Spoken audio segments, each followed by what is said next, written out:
Herkese merhabalar, ben Burak Şolt, bu da Moskik M1V5. Kendisi %75 form faktöründe, tamamı alüminyum gövdeden inanılmaz ağır bir klavye. PBT keycaplere sahip, yağlı anahtarları sahip, yağlı stabilizatörlere sahip, içerisinde yalıtımı olan, çok kolay bir şekilde açılıp modlanabilen bir klavye ve bu videonun çekildiği tarih itibariyle aslında 5500 TL'lik bir fiyat etiketine sahip. Neden bunu vurguluyorum? Çünkü bu malzeme kalitesini global bir markada düşün. Var, öyle klavyeler var. 10.000 TL'nin üzerindeler. Ama bu klavye özellikle malzeme kalitesi ve yazma deneyimi etrafında oluşan o ses, o keyif, ya bunlar düşünüldüğünde şu anda piyasadaki, Türkiye piyasasındaki en iyi ürünlerden bir tanesi. Çok net söylüyorum. Bu ürünü Gaming Gen TR ülkeye getiriyor. Ben de 2 aydır, hatta soruyorlar video nerede, video nerede? Ben de diyorum ki daha çok kullanmak istiyorum.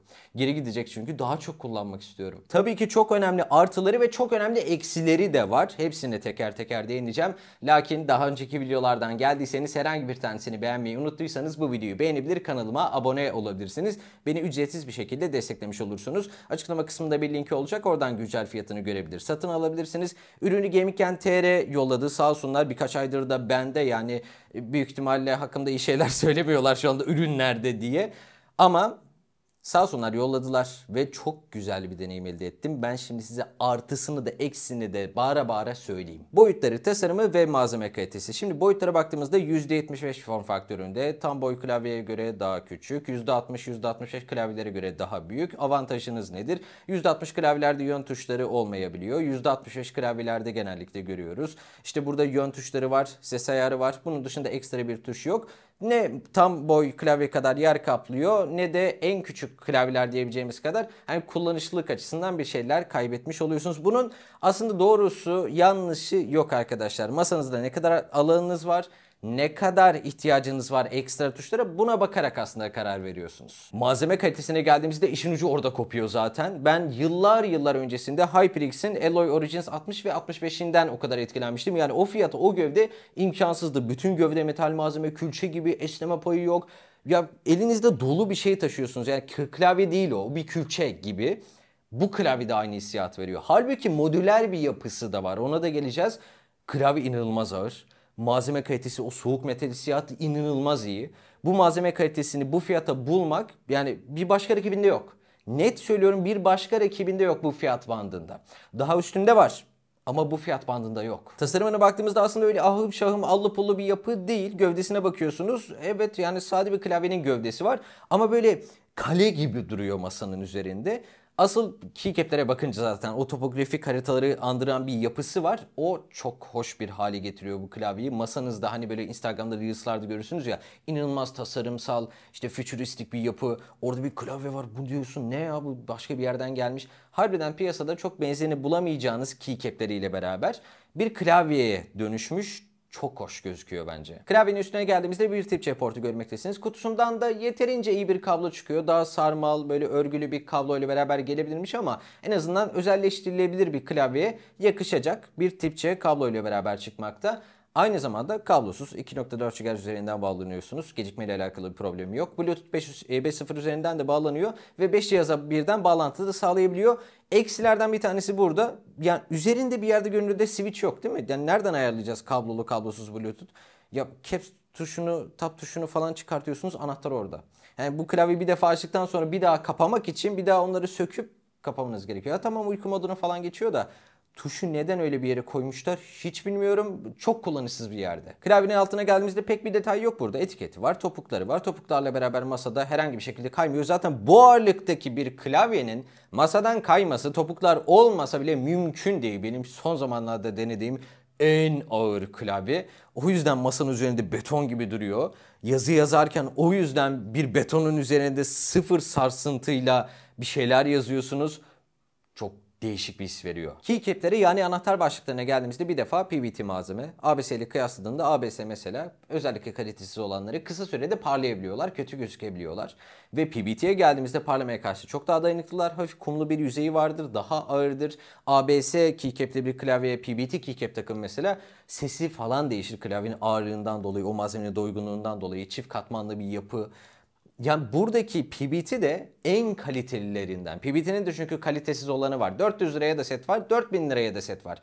Şimdi bunların hepsi eşit derecede PBT mi? Değil. Malzeme kalitesi farkı oluşuyor ve buradaki benim gördüğüm en iyilerinden bir tanesi. RGB aydınlatmasına geldiğimizde ışık şiddeti orta ile iyi arasında bir yerde, ortaya daha yakın olduğunu düşünüyorum ben. Daha yüksek şiddetli bir aydınlatma sistemi olabilirmiş. Teker teker hepsini ayarlayabiliyorsunuz. Renk, efekt verebiliyorsunuz. Hatta yazılım üzerinde bir takım kullanıcıların paylaşmış olduğu efektler ve temalar da bulunmakta. Orada yazılıma da biraz bakalım.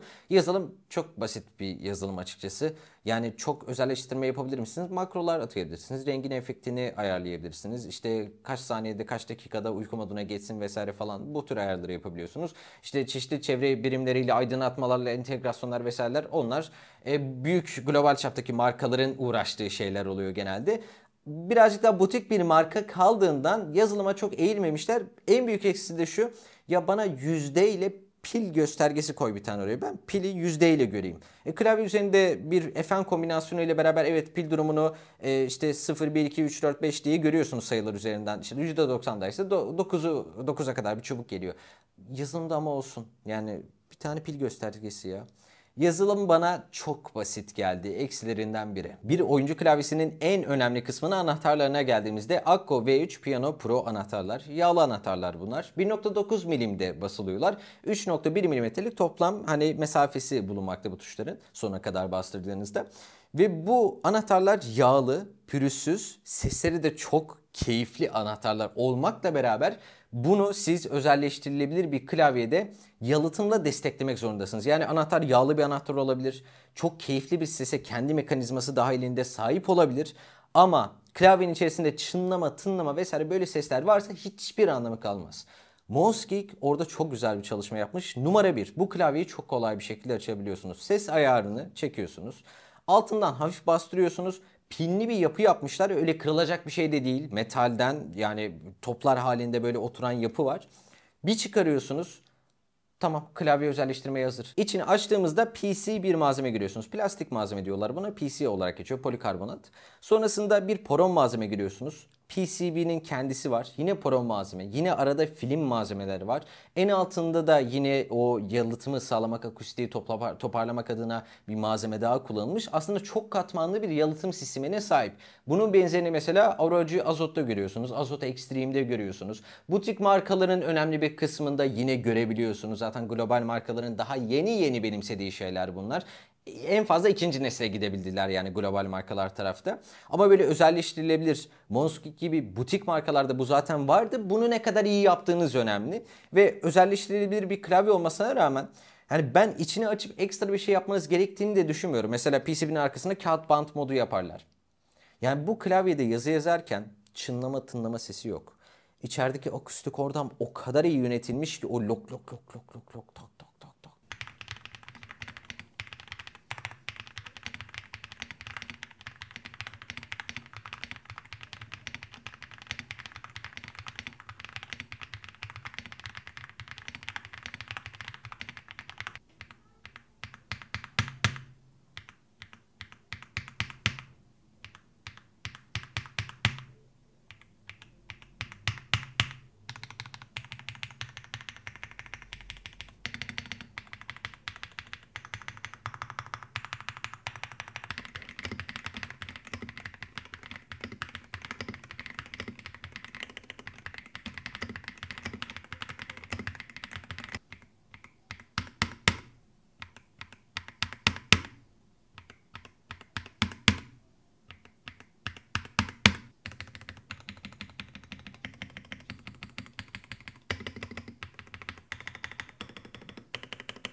Vallahi aklıma gelmezdi. Yani Custom bu şekilde klavyeler topluyorlar. Bu kalitede bir gövde, bir ses, bir akustik, bir yalıtım.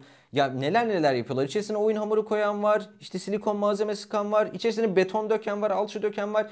Bu sesler bir şekilde yakalanıyor ama yani geldiği haliyle hiç dokunmanızı gerektirmeyecek ve özelleştirmeye de bir yandan açık böyle bir klavye bu fiyata.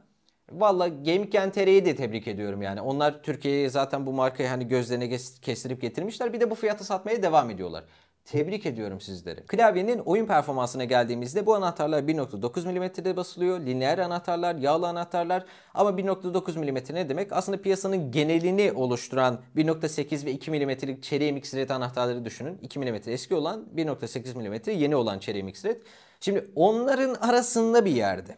Ama biz 5500 TL civarına basma noktası daha sığ noktada olan klavyeler bulabiliyor muyuz? 1.5 milim civarlarında, 1.2 milim civarlarında veya yine butik markalarda manyetik switchli anahtarlar bulabiliyor muyuz?